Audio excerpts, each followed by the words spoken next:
say is Boxing Tickets NI in association with that prize guy. I'm delighted to be joined on Zoom once again. Cathal Crowley, how are you? I'm great, Steve. How are you? I am fantastic. I was just thinking there, the last time we done a Zoom interview, I think was in your kitchen before you were about to make your professional debut. So it's been a while since we've done one on Zoom, but 3 weeks out again from Fight Nine as a pro.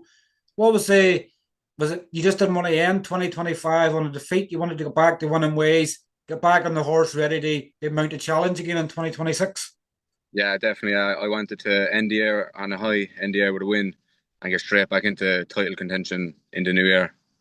It's I know that you're a proud man and everything else, Cathal. Like, you wanted to do an interview straight after the fight. Obviously, the national stadium. And I said, look, we'll give it a bit of time. Let you go back and watch it.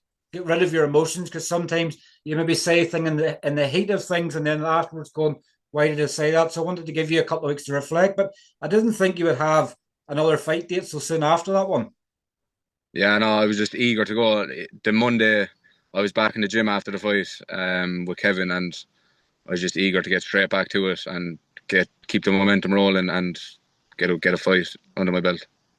I guess when you have watched it back and things since, like probably the first thing I would say is atmosphere. What a fight! Like, was it probably everything you pictured? You know, in the lead up to the fight, was it everything you imagined and pictured it was going to be? Yeah, it was everything I imagined it would be.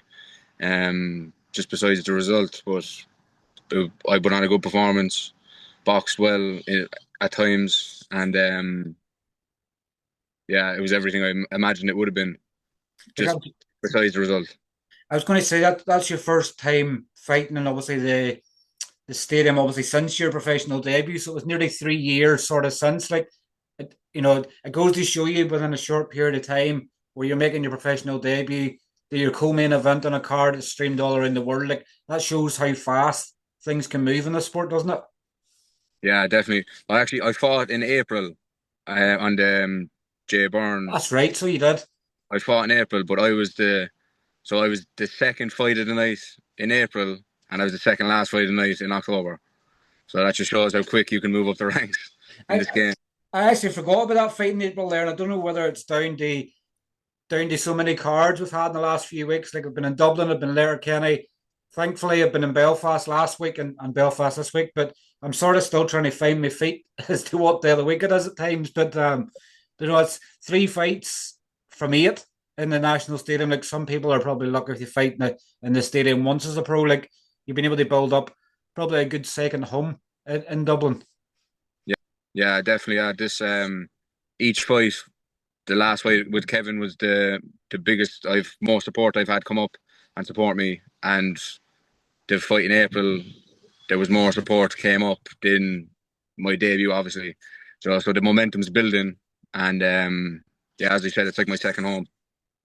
I guess when I know you've put a post out and things since where you've watched the fight back and you felt that you'd done enough. It was one of them fights, on the night. Like, I didn't get to see all of it, unfortunately. I guess with my job, sometimes it's running about trying to grab people for interviews and things like that. So I didn't get to see enough of it. But I was going to people sort of as I was walking around the ring and obviously asking them how they were, and people had it different ways. People had it close, people had it one way, people had another. Like, it was one of them type of fights, I guess.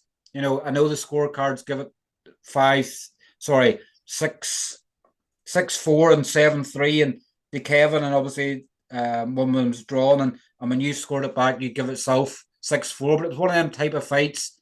One round either way was sort of swinging it a lot in the scores. Yeah, it was close.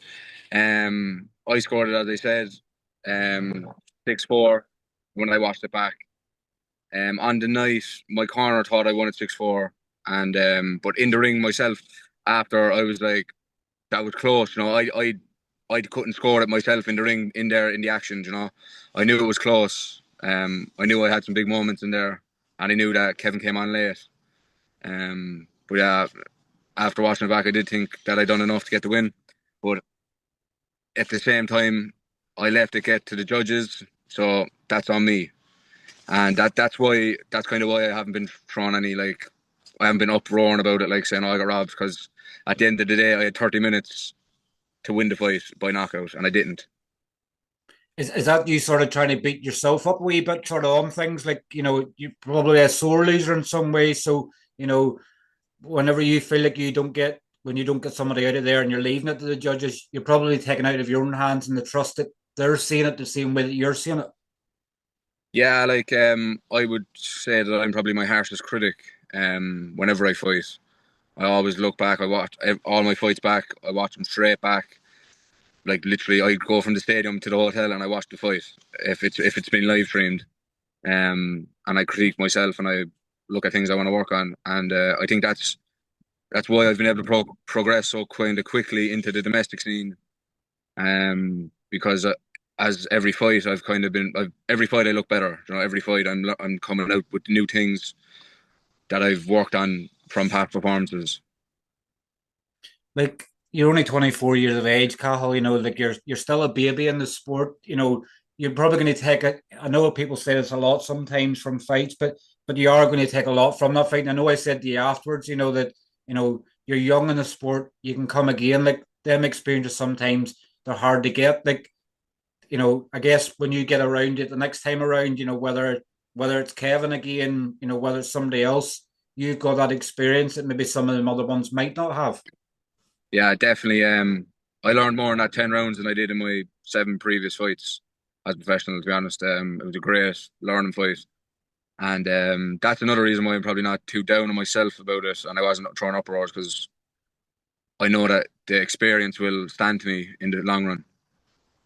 Like some people, I guess sometimes people you've called for this fight since what March of last year, Yeah. and sometimes people will say things for online like you were always intent that you wanted domestic fights. Like nothing anybody can say now can say that you're not a fighter. You've stepped up, you've taken the risk, and your profile's probably raised even more so because of that. Because the next time when you call looking for a fight, people's going to go, well, we actually believe him rather than saying something for online and not going through with it. You followed through in that plan. So, like, nobody come out of that fight in any bad light.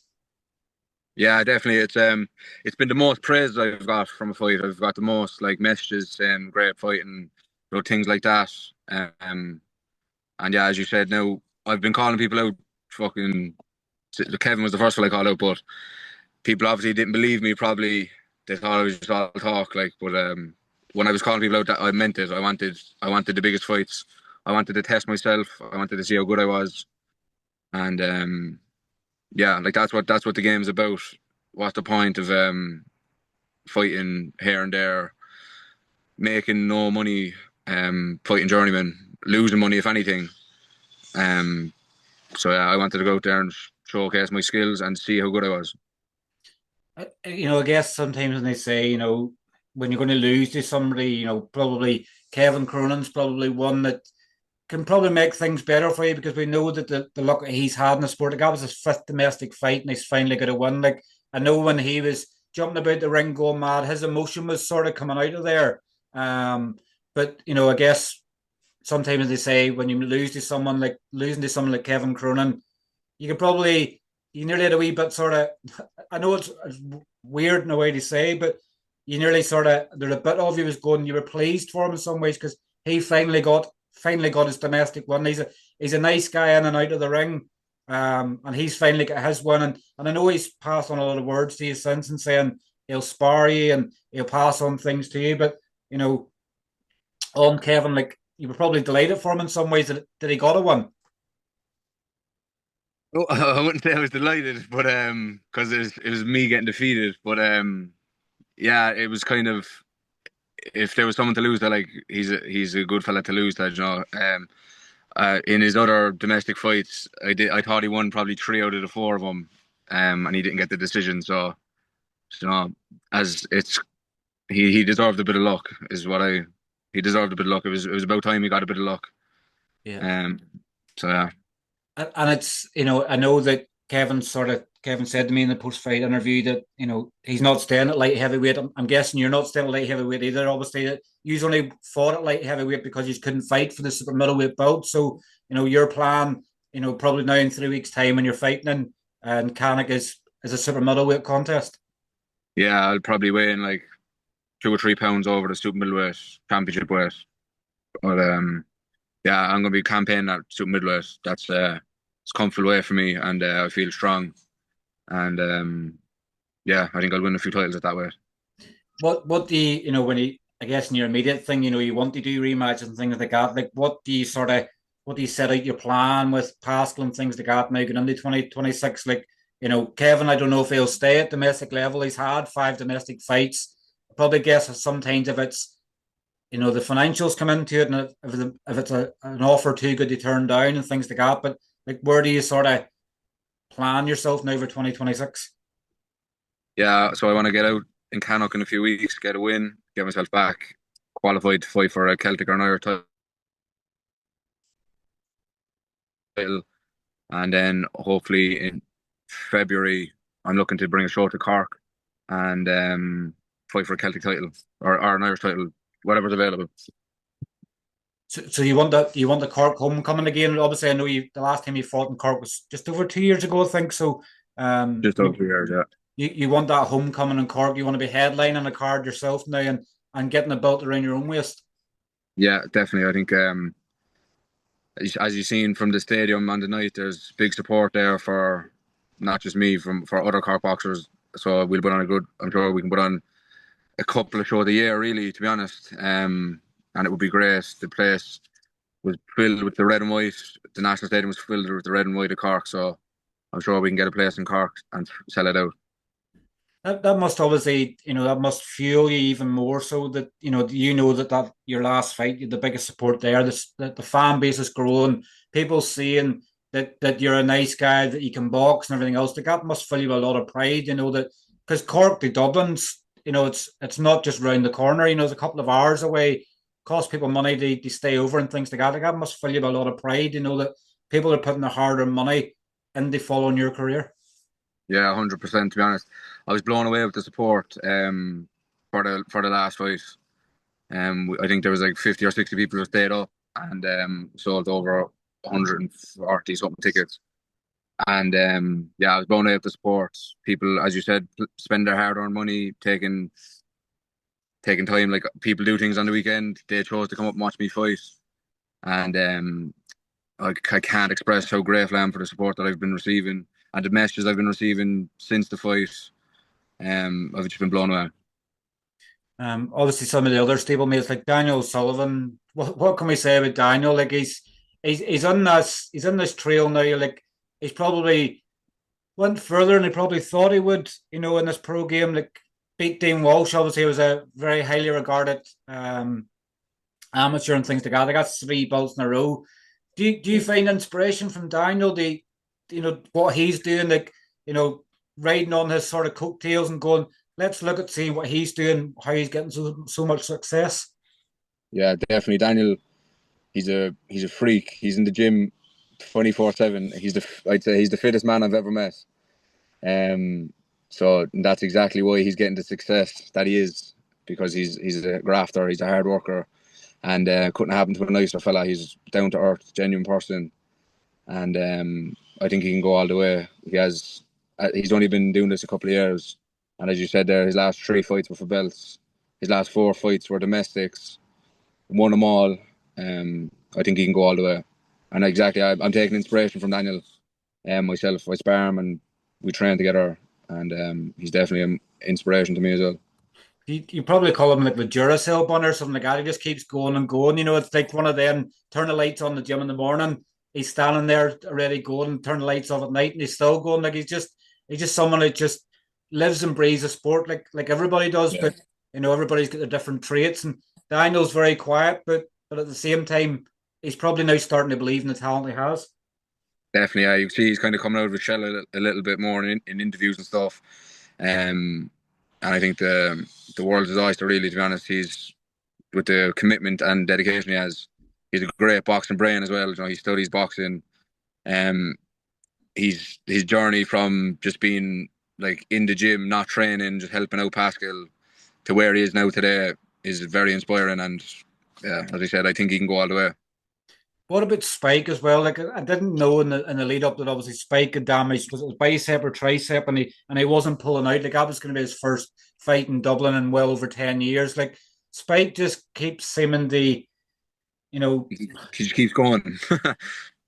it's remarkable. Like Spike's probably, at the age where people might think he might be retiring and things like that. But like I remember when I spoke to him the last time down in Celtic Warriors Gym and things like that, he was like, I have no intentions of retiring. Like he wants to be the oldest Irish fighter of all time, and Yeah, like he was out, I think he was out playing football, was it the next day as well, after the fight and yeah. things. He was out playing a charity match. I think it was Bohemians versus Shamrock Rovers, some charity match. I'm not sure how he got on. I think he might have only played for 10 minutes because his bicep was in a sling. But he got out there and he likes being active. He likes being fit, and that's why he's staying in the sport. I think because he wants to be fit and healthy, and obviously get some more big fights in. He thinks he can, and I think he can as well. Um, with what he's done in the past, there's no reason why he can't be back at that level if he just gets the body right. As you said, he injured his bicep, so he just got surgery on the bicep Wednesday, so that will keep him out for a couple of months. But I'm sure he'll be eager to come again when he's back punching. Do you know what I mean? He's probably Cathal. I know he's obviously got the body of a 40 or 41 year old, but he's pretty much he's like the same age as he is with you. Like even when you see him and stuff in person, he's laughing, he's joking. He's a 24-year-old trapped in a 40 or 41-year-old's body. Like you can only Definitely. be inspired by that, can't you? Yeah, exactly. Yeah, he brings life to like rooms when he comes in. You know, he's a jokester. He's a prankster. Like as you said, you wouldn't think he's 41 if you were just going in hearing him. You'd think he's a young fella like in his mid-20s. He's definitely like I remember I couldn't get to speaking to him in the night because obviously everywhere he looked he was there. One minute he was standing and he was grand, the next minute the arm in the sling. Then he was inside the ropes. He probably sat in every seat in the National Stadium that night. Yeah, I probably did. Watching Dan's fight and my fight, he was hopping around the ring. So you're fighting now in 3 weeks' time. Is it what is it? Is it obviously I know it's just like a comeback sort of fight, like a 6 round super middleweight fight. Like, do you have an opponent sorted Um, yet? And they just haven't I announced. don't have an opponent yet. Literally, it all came together there very last minute. Yesterday, so I'll probably have the opponent in the next couple of days. But yeah, it'll be a super middleweight 6 round fight. Get me back in there. And you fought there before and stuff as well. To sort of have it like a black tie sort of affair. Like I remember, obviously Ray Millette fought and stuff there as well. Like it seems to be that Pascal obviously has a good relationship with them. And obviously it's getting you a run of the game before Christmas. Like as somewhere you're used to, people seeing you fight there before, they're probably going to see something different about you now. Like they always say, you either win or you learn in this sport. So like we're probably awoken the beast now in Cathal Crowley and something different's coming. Yeah, definitely. Expect fireworks. I'd always say that, but expect something different. I'm fully focused on this fight now. Um, I've been training, as I said, since the fight with Kevin on October 10th. I was back in the gym on Monday. Haven't been out of the gym, but it's just great to have a date locked in and a goal to aim towards.